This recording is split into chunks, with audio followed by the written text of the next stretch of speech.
Hey everyone. Yeah, let's see. We got a little webcam on this thing. Well, it's not a whole lot of color, is it? Apparently not. Yeah, blurry. Oh, look. Well, that's Lance Crosby. What's up, Lance? Man, I've been running hard. I'm live on YouTube right now, and yeah, just giving it a crack. So, what's going on with Metal Detector Land? Well, there's a lot that's sort of happened this month of December, which you could probably tell by watching the internet. I redid a lighting system in an old church, and in Richmond, and what seemed straightforward could have been straightforward, but there's this problem that you probably suffer that I suffer from called perfectionist.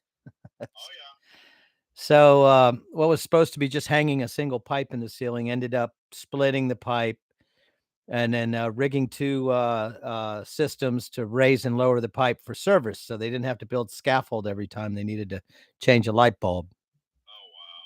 So the job was already bid, and I'm looking at it and I'm going, man, you know what? It's a church. Let's not just skimp.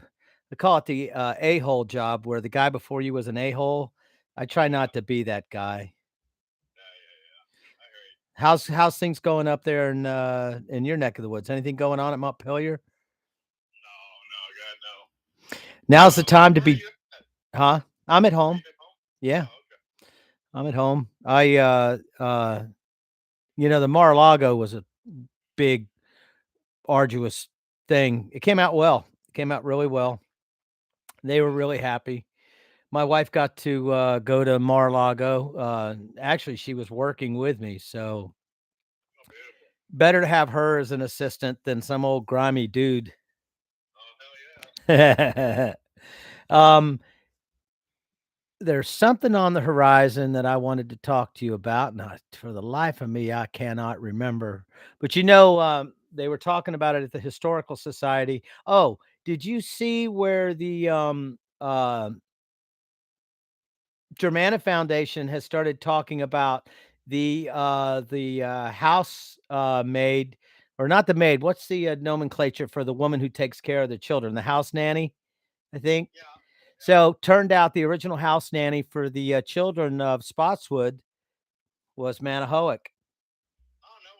Yeah, original Manahoac, which would suggest that somebody spoke the Sioux in Manahoac, and somebody spoke English. So it's like, I've been preaching this for the last 2, 3 years. And now all of a sudden everybody's sort of gone from calling anybody here before Spotswood a squatter to suggesting that, well, wait a minute, maybe there was some goings on.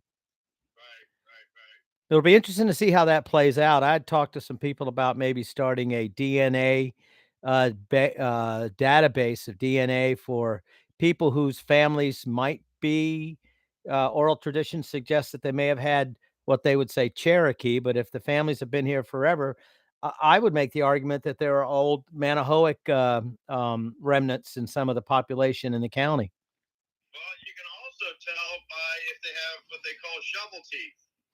Oh, which is the teeth that are crooked?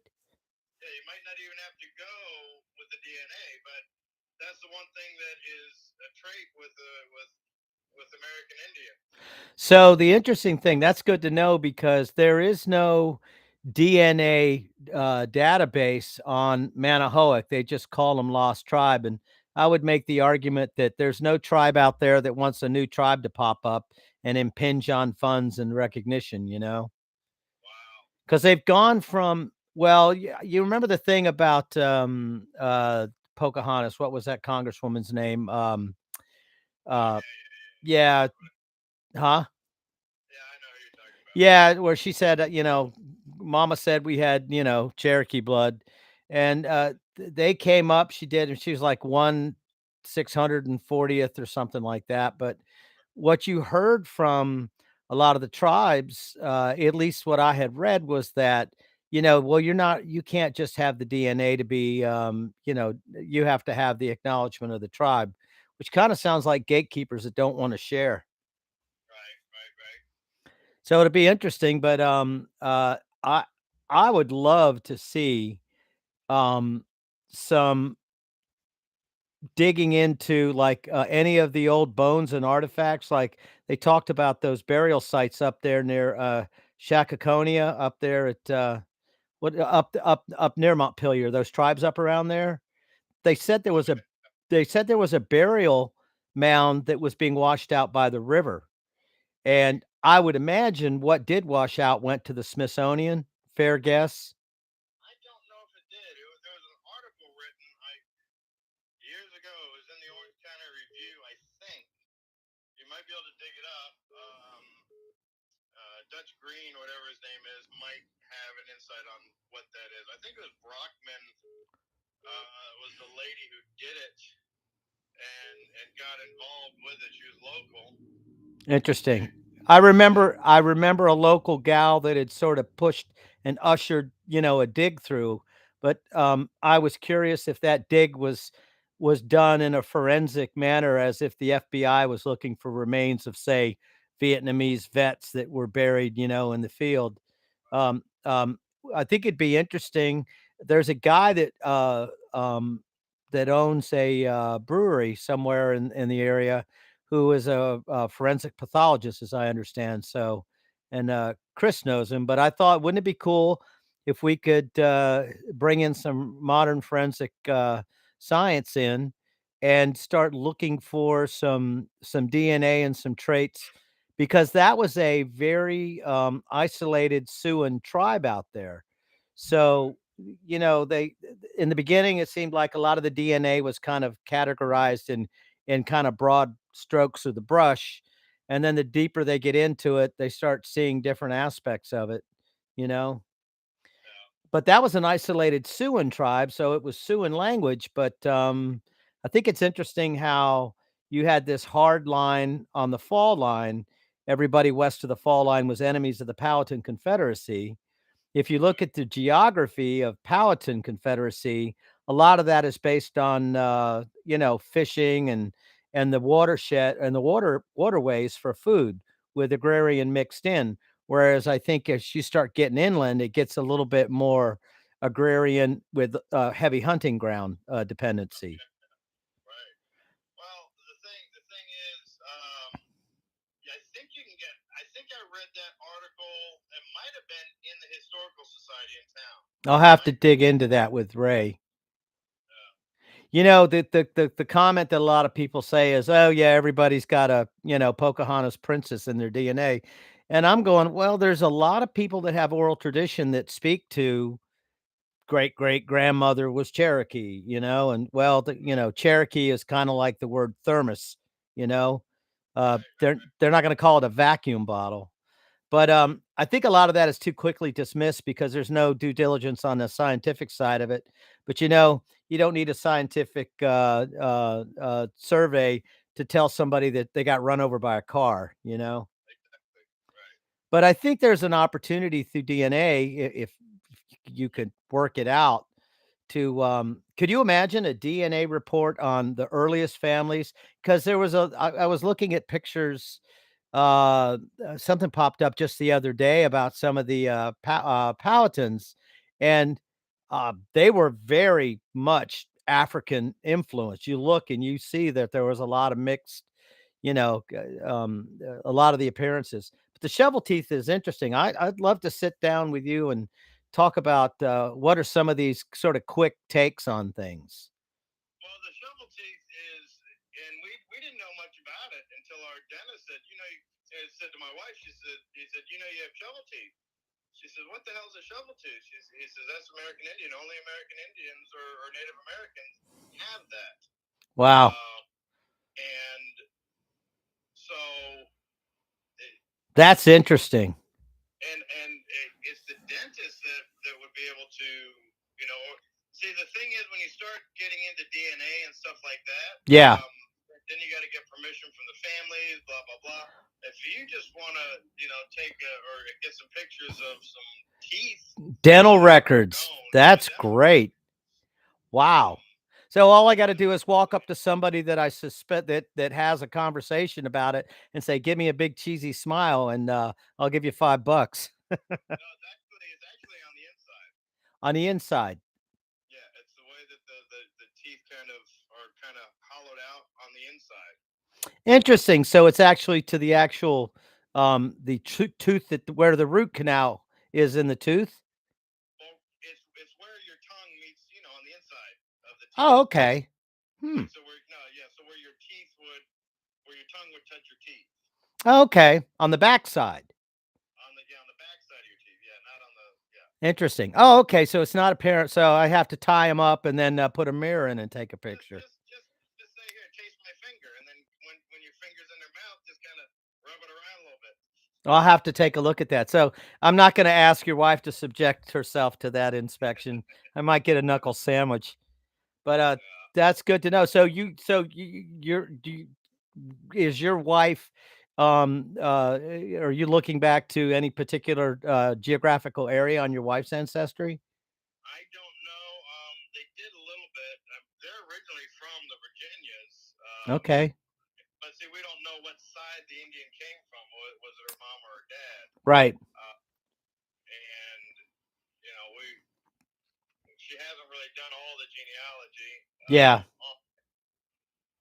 Well, that shovel and teeth, that's brilliant. That's at the very least anecdotal that points you in the right direction to sort of come up with a short list of where to look, if nothing right, else. That's pretty right, cool. right. Now, uh, with what happened in that neck of the woods, I did a little video on what is that, Shakakonia that's up there?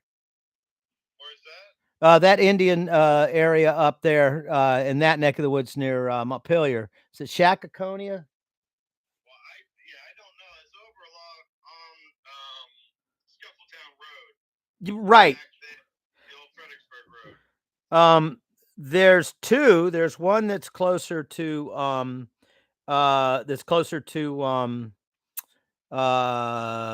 Spotswoods area, and then there's another one up there out past your where you Right. So guys if are. you go right past Somerset, Yep. going towards Barberville, and it's the next Yeah, right, right along Stigara. the river.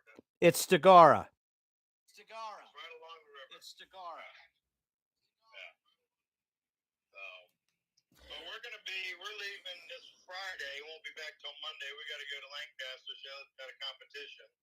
Okay. Oh, Um, great. what's that? Oh, I said that's great. So, if you're down with it, I think it'd be cool to maybe sort of put our heads together and sort of come up with a, like for the next year, what could we do that would focus on First Nation folks in around the area? Right. I think that's going to be a new conversation. I also think that that is really going to tie into a conversation that expands Bacon's Rebellion, and also some of the earliest black settlers out here, the trappers. There was a letter that was written by a trapper explorer by the name of Jones in like 1667, sometime around there, or 1672, somewhere in that range, who talked about he wrote a letter to Lord Baltimore stating that he established trade with the indigenous folks on the Great Branch of the Rappahannock. Well, that's Rapidan. Oh, did I lose you? No, you there? Okay, yeah, I'm here. I'll repeat it. There was a trapper explorer by the name of Jones, who in Right. the mid 1672, sometime around there, wrote a letter to Lord Baltimore about having established trade with the local tribes on the Great Branch of the Rappahannock, which would be the Rapidan. Yeah. Right. And that's in a letter to Lord Baltimore. And then he ran into some financial misfortunes and kind of, I think he was a lot like Robert E. Lee's grandfather, where trying to come up with ways to make a living out here. And if you didn't have the blessing of the planter class, you were in trouble. Right. But there's an interesting conversation. I don't have the date. Maybe you have it, but I've read that they burned down every settlement house above the fall line as part of their suing for peace with Powhatan. Have you heard that? I have not. Yeah, that was something that popped up on some research. I'm still trying to go back and find that, but I think it was 1702 or something to that effect, where part of the way that they kept the peace, because you had the problem with if anybody went above the fall line and made relations with the Manahawks, well, they'd be trading with the Manahawks that were the arch enemies of Powhatan, which means they would get guns, gunpowder, you go down the list. Right. So you would be arming Powhatan's enemies. Gotcha. Yeah, so that's a real interesting, I think a story to tell about Orange County that is it really kinda deals into the early politics. They've kinda rewritten Bacon's Rebellion as, Bacon just being a sociopath wanting to randomly kill people, and then when people sort of go back to that, I'm like, "Well, did you know the governor of North Carolina was hung over Bacon's Rebellion?" A lot of people like, "No, I didn't know that." I'm like, "Oh, there's a lot of stuff you won't know because 'cause they're kinda Yeah. rewriting history." Oh, by the way, um, Virginia is where America began. New York can suck it. Oh yeah. Oh yeah. Yeah. Yeah, definitely. Same with Thanksgiving. Yeah. Right. Yeah, it looks like the Dutch and the folks around, New York are trying to rewrite history. Have been for a while, haven't they? No, you got yeah. Yeah, it's Yeah. crazy. They think they could anyways, but I mean, see, the problem is with sites. Most of them have been obliterated from the Indians, and Oh, yeah. so Well, that's the interesting thing is that there would be, you know, I suppose, because the first thing that they did that I read, it was kind of on the sort of the arc of how the church was settling an area. The first thing you would do is put up a blockhouse right, and a church, and right, and both could be the same. And that's kind of like if you look to the design for the first cabin the cabin courthouse. What is it? 10 by 16, cabin, which would be a jail, if you will. yeah. They'd either go on tens or eights. So you're about right. Yeah. So we got to measure my cabin because Yeah, definitely. there's a chance that if the Clark oral tradition is correct, and what's interesting is everyone said, "Oh no, the old house burnt down," and what everybody missed was James Clark in after the Civil War moved out of his house and built a new house next door. Okay. And so what they're like, "Oh, that house burnt down." And then when they find out, well, wait a minute, there was originally a cabin, and they're like, "Well," like some of the guys at Historical Society are like, "Oh, well, John Clark must have just hastily built a cabin." And it's like, "No, no, no, this cabin is not hastily built, and there's old wallpaper in here that looks pre-antebellum." Right. So it's a real interesting premise because the cabin is finely detailed from like before antebellum, pre-antebellum, and it has some of the nicest work on it. And you had Watts, who was a master carpenter, and they were Yeah. calling this the Watts Gamble House. So, and there's a site, and I've talked about this schoolhouse. Nobody knows about schoolhouse, but it is on an old map over there back behind Marshall, and they called it the old schoolhouse plantation. Okay. So I got all these clues out there, but I think the thing next is to actually go back to so on the Nixon grant, that this appears to be part of the Nixon grant. The Nixons got it from as a bringing together of three small headright grants Yeah. or patents, I guess. They, Okay. and I've got those 3 names, on a deed, that Nixon got the property in 1736, for Okay. failure to cultivate. So I've got 3 names. So the question is, do I have to go to England to get the records for those early headrights? Were they were pretty well recorded, weren't they? If the English gave somebody land, it's on a document somewhere. Could be. Yes. That is if it survived Right. the courthouse burnings. Well, and I suppose there are books that are supposedly pretty complete, but it wouldn't necessarily be you've got governors giving, grants and then later head rights, but you wouldn't Right. necessarily get a piece of paper on pieces of a larger grant, I suppose, right? Yeah, I don't know about the larger grant, but then again, you'd have these huge grants, and then they would sell off, and then they would sell off, and Right. then they would sell to, and then so it just goes down, and Add to it that doesn't matter. pocket deeds that were never registered, and it's a gray area. But before courthouses, um, they where the records held. Right. You know, Well, yeah, and then so Watts came to this area from Stafford, which is 1656, I think. So you had people coming out here in that had settled in 1656 in Stafford, but then when you get your actual um, land grant from Gooch in 1726, before it was Orange, there's already all the neighbors around him with these really well-established boundaries. And they're very clearly defined. And this is before 1726, and you've got Slaughter, you've got Lee. There's a couple of other names that are on that original Watts and Tolliver and all of that. Um, I'm I'm really curious to sort of see if I don't think anyone's done it. But has anybody actually really tried to kind of leapfrog from Orange back to those original grants in the early 1700s before Orange County, and then trace those grants back to where the people came from? Because Tolliver kind of came up from Snow Hill down below Fredericksburg. So they were basically just coming up the Rappahannock and into the Rapidan. And if they're talking about having relations in record in 1672 with trading relations, when you've got trappers up here and you've got um were those records held in America, or were they held in Europe?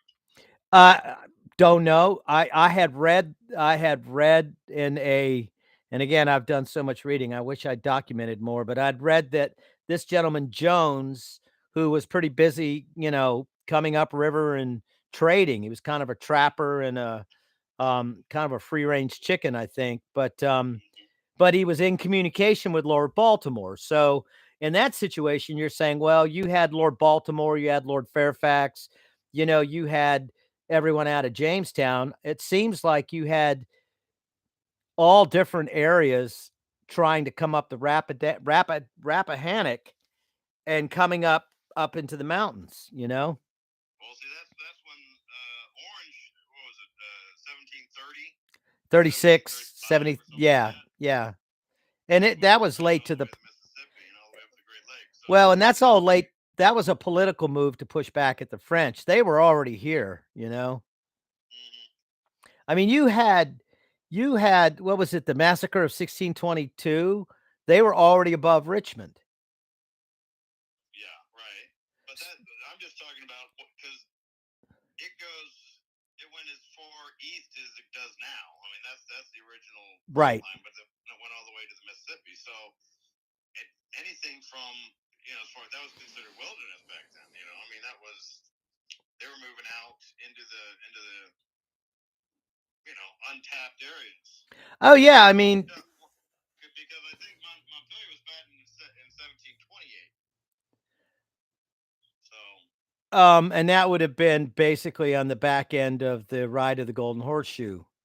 yeah, But that's all Spotswood's doing, and then you start hearing about, like, I'm reading about people that died in Orange County, right. in 1746 and were born in Orange County in 1996, which would Yeah. imply that potentially that they, born and died on the same plot of land. Well, isn't there a lot of information on this in Scott's book? What was his name? Yeah, I've got that book, and, Yeah, everything kinda dabbles in it. right. But it seems like, and the thing about Scott's is, I guess it was 1905 when he published that, so it definitely has some roots in older, older perspectives. Right, Yeah. right. Well, I've got a lot more reading to do, and I just kind of follow my bliss. I try to stay away from burying my head in one book and following that arc all the way through. I bounce between a lot of books and see where pieces fit together, so I don't get Yeah. myself locked into an arc of a narrative, you know? Well, see what I mean with the metal detecting, I would like to find homes, sites on properties that aren't really, I mean, because if we can find 1700s home sites, Oh, that's money.